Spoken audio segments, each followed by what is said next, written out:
नमस्कार शेतकरी बांधवांनो.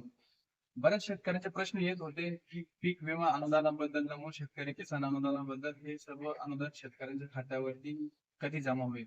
तर मित्रांनो, याबद्दल आज आपण सविस्तर माहिती जाणून घेण्याचा प्रयत्न करूया. मित्रांनो, आपल्या युट्यूब चॅनलवर जर आपण नवीन आला असाल तर आपल्या चॅनलला सबस्क्राईब करा, जेणेकरून अशी नवीन नवीन माहिती आपल्यापर्यंत पोहोचत राहील. मित्रांनो, जिल्हा परिषद व पंचायत समितीच्या निवडणुका नुकत्याच जाहीर करण्यात आल्या आहेत. 13 जानेवारी रोजी निवडणूक आयोगाने पत्रकार परिषद घेऊन 12 जिल्हा 125 पंचायत समितीच्या निवडणुका जाहीर केल्या आहेत. 5 फेब्रुवारी रोजी या निवडणुका पार पडणार असून लगेचच म्हणजे 7 फेब्रुवारीला या निवडणुकांचा निकाल जाहीर होणार आहे. या निवडणुकांबद्दल कोर्टात हा विषय गेला होता. कोर्टाने 31 जानेवारी पर्यंत राज्यातील सर्व स्थानिक स्वराज्य संस्थांच्या निवडणुका पार पाडाव्या याबद्दल निकाल दिला होता.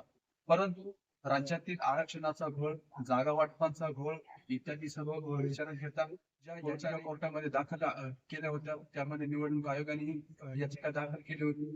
तर कोर्टाने 15 दिवसाची मुदतवाढ दिली होती.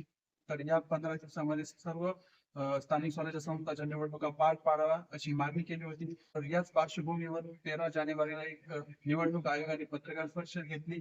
त्यामध्ये 12 जिल्हा परिषद व 125 पंचायत समितीच्या निवडणुका जाहीर केल्या. यामध्ये पुणे, सातारा, सांगली, सोलापूर, कोल्हापूर, रायगड, रत्नागिरी, सिंधुदुर्ग, छत्रपती संभाजीनगर, परभणी, धाराशिव, लातूर या जिल्ह्यांच्या निवडणुका पहिल्या टप्प्यांमध्ये पार पाडल्या जाणार आहेत व उर्वरित जिथे जिथे जागा वाटपांचा घोळ आहे, जिथे जिथे आरक्षणाचा घोळ आहे, या सर्व निवडणुका नंतर पार पाडल्या जातील.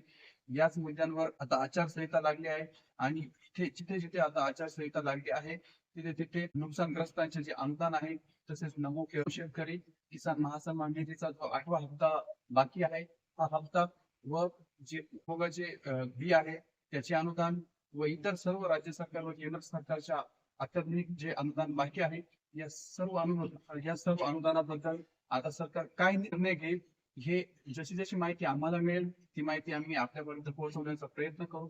पण सध्या तरी सर्व अनुदान स्थगित करण्यात आले आहे. धन्यवाद.